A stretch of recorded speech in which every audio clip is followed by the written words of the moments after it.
Today, Ping and I are going to answer a very big question, which is how to quit your job and make money in real estate.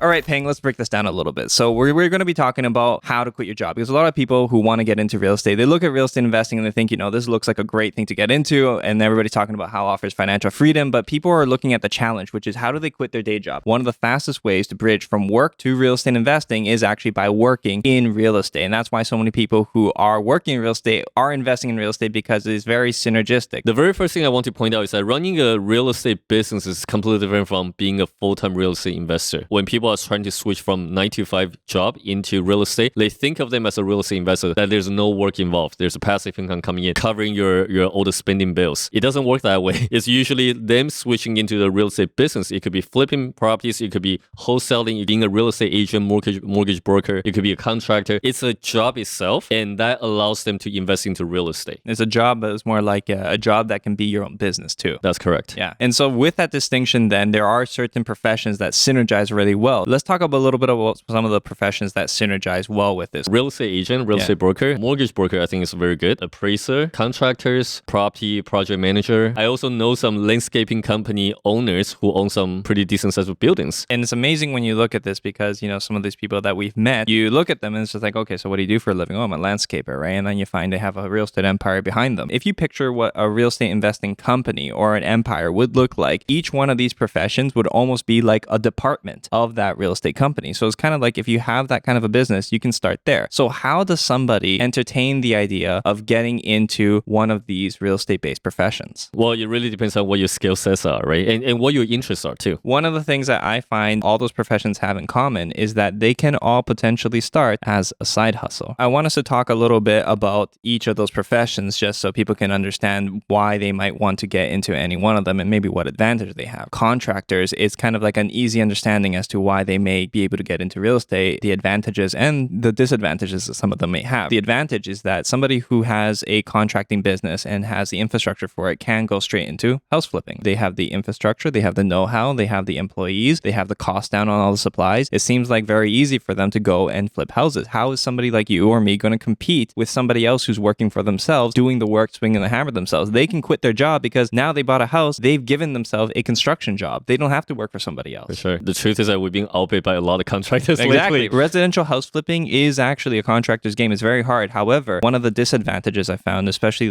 my family came from a construction background. Contracting is notoriously a cash business, and therefore there is a lot of cash being transacted, and banks don't like that. So it's very hard to go through lenders if you're trying to do house flipping, and it also becomes a little more difficult the minute you start to go into that higher price point on certain properties. Scalability becomes an issue. But that's also why entry-level flip becomes very difficult to get in because the margin's so tight. You don't need necessarily high skill sets. You're building good enough properties. Realtors is like you're looking for deals pretty much every single day. Really good connection with your clients, which could be potential sellers. You also have a really strong connection with different real estate agents, especially in commercial segment where a lot of transactions actually happen off market, right? They talk to each other, they find a buyer, and they just make the deals happen. Yeah, it almost seems sketchy. But that's the nature of the business. Real estate agent usually gets the first-hand information. Mortgage broker, on the other hand, also gets the first-hand information. Yeah, we have actually talked to a few mortgage brokers, and sometimes after speaking to them, you almost feel like they have an unfair advantage in the industry. They're very in tune. They know what's happening in the market. They know when interest rates are rising. They know when they might be dropping. On top of that, I know this one guy who had a very interesting model. I don't necessarily recommend this. It seems a little unethical,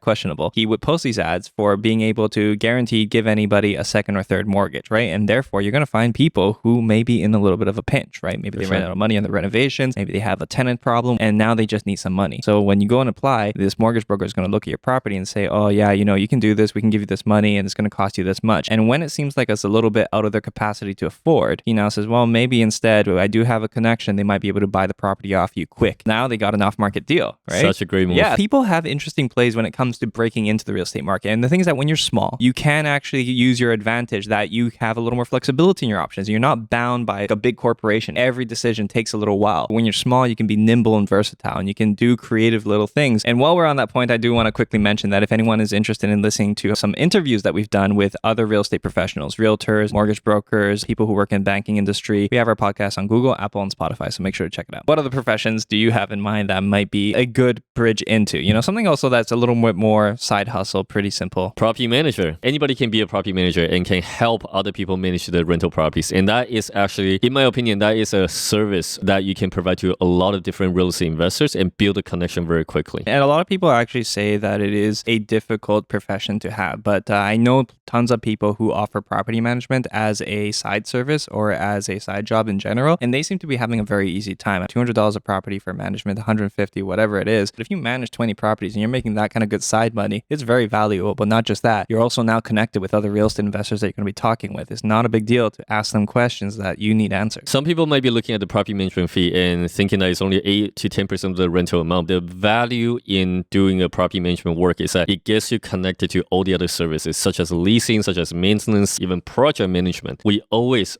get the first-hand information when the landlord show a bit of interest or intention to sell their property. Exactly, because sometimes they have problems and some people just outgrow their properties. And it's interesting because that is also where you have cross-synergization, right? Where contractors are sometimes offering a little bit of property management service, or paralegals. That's another good one where they will also offer some property management services, or if they specialize in LTB matters, so landlord tenant board matters, they'll sometimes specialize in that and use that as a means to get into real estate because it gives you a lot of education, information, and experience as to what it means, especially as to what are the potential losses that a landlord can experience through rental properties. Sort of an inside scoop. On top of that, again, they might know that this one landlord has had a really bad situation and they need to offload their property. That also gives them a little bit of inside information. These type of professionals, I think, it can grow your network so quickly within a short period of time. What would you say is the easiest and fastest real estate side hustle profession to get into? In my opinion, it is property manager. All the other professionals, it does require a bit of time to go through training, like even for real estate, 5-6 months before you can actually be a fully licensed. And once you get your license, that's when the challenge really started. A lot of people who want to get into real estate, the first go-to is, I'm going to become a realtor. I'm going to get my real estate license and I'm going to broker my own deal. Prices of real estate right now, people are thinking, if I just do one deal a year, and that's a sales pitch, right? How bad could I be? It can be pretty bad. It can be pretty bad. Right? Exactly. It can be pretty bad. I do see the advantage of getting your real estate license, and as long as you are willing to follow through. I think the reason why a lot of realtors don't succeed in that field is because they have the wrong understanding of what it actually takes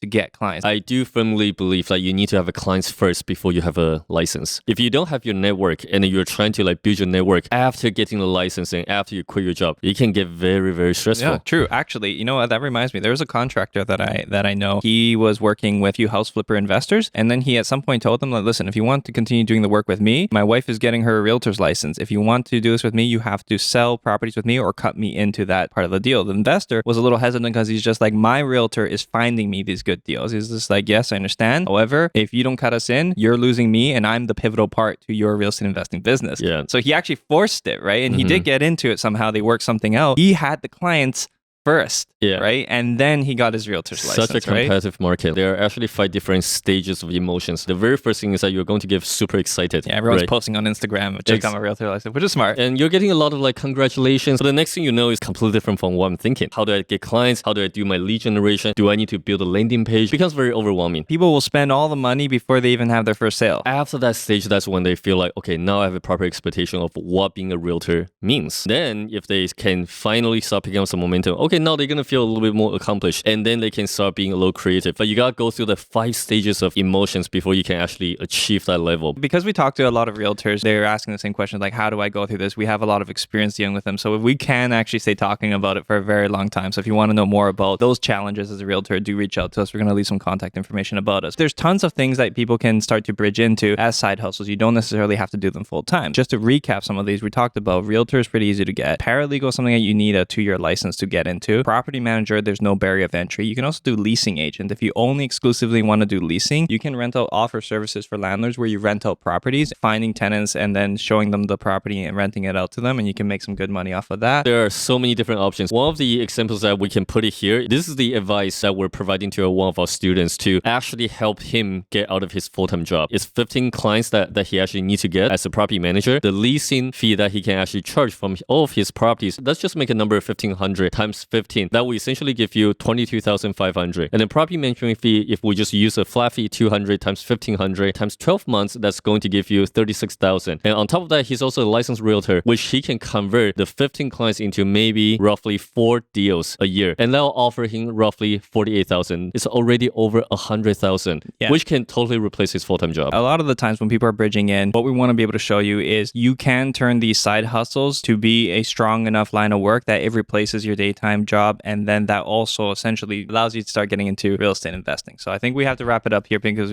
if we keep talking, we can go on forever. If you found this video to be helpful and informative, make sure to give us a thumbs up and subscribe to our channel. If you want to know more about how to get into a real estate profession, make sure to contact us. We're going to leave some information about us in the description below. Thanks for watching, and we'll see you on the next one.